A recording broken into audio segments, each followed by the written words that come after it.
एक श्रोता द्वारा प्रश्न पूछा गया है कि संस्कार क्या होते हैं। इस प्रश्न के उत्तर में सबसे पहले हम चर्चा करेंगे संस्कार शब्द के शाब्दिक अर्थ पर, इसके प्राचीन प्रयोग पर। तत्पश्चात हम चर्चा करेंगे कि वर्तमान परिदृश्य में इस शब्द का प्रयोग किस अभिप्राय में किया जाता है।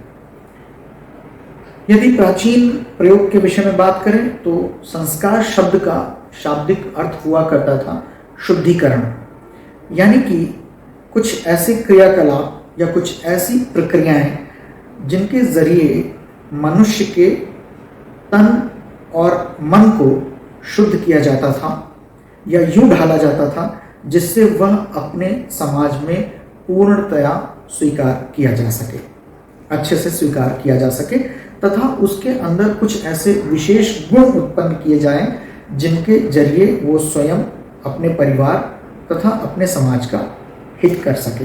तो ये हुआ करता था प्राचीन समय में संस्कार शब्द का प्रयोग। और संस्कार क्या होते हैं, यानी संस्कार वहाँ पर एक क्रिया हुआ करती थी, धर्म प्रक्रिया हुआ करती थी, ऐसी प्रक्रियाएं जिनके जरिए, जिनके द्वारा किसी भी मनुष्य का शुद्धिकरण किया जाता था, उसके व्यक्तित्व का शुद्धिकरण किया जाता था और उसके अंदर गुण विकास किए जाते थे, ऐसे गुणों का विकास जो उसके लिए और साथ ही साथ समाज के लिए हितकारी हों।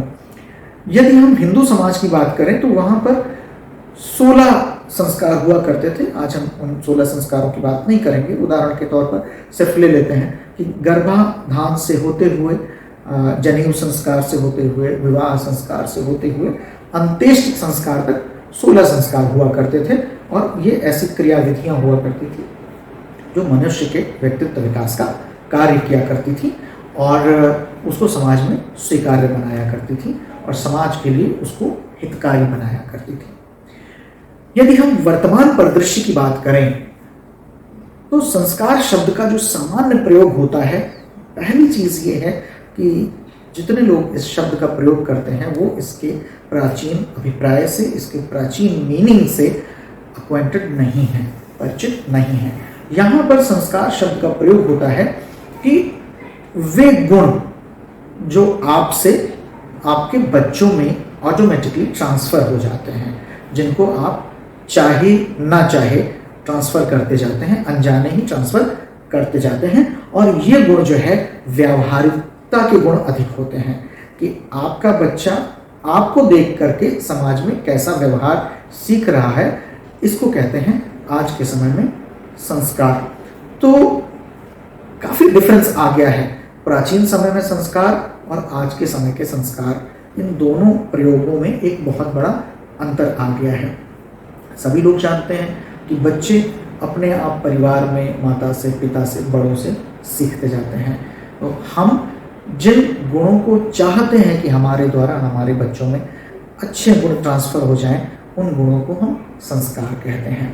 लेकिन समस्या यहाँ पर आती है कि चाहते तो हम हैं कि हमारे अच्छे गुण ट्रांसफर हो जाएं, लेकिन ट्रांसफर वे हो जाते हैं जिनको हम नहीं चाहते हैं ट्रांसफर होना। जैसे आज की बात करें तो हम बच्चों से चाहते हैं कि वो मोबाइल फ़ोन का ज़्यादा उपयोग ना करें, लेकिन माता पिता घर में दिन में 8 घंटे, 10 घंटे, 12 घंटे मोबाइल का उपयोग करते रहते हैं। बच्चे से उम्मीद करते हैं कि वो उपयोग ना करे। ऐसा कैसे संभव हो सकता है?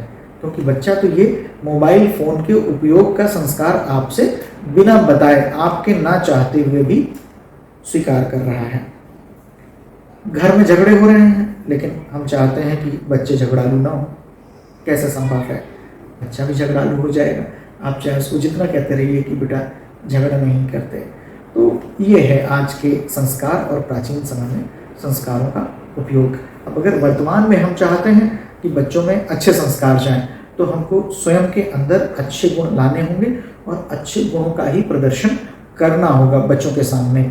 यदि हम नैसर्गिक तौर पर नहीं कर सकते हैं, स्वाभाविक तौर पर नहीं कर सकते हैं, तो कम से कम बच्चों के सामने हम इतने चतुर बन करके रहें कि उनके सामने हमारे अच्छे गुण ही दिखाई पड़ें, जिनको कि हम संस्कारों के तौर पे उनमें देखना चाहते हैं।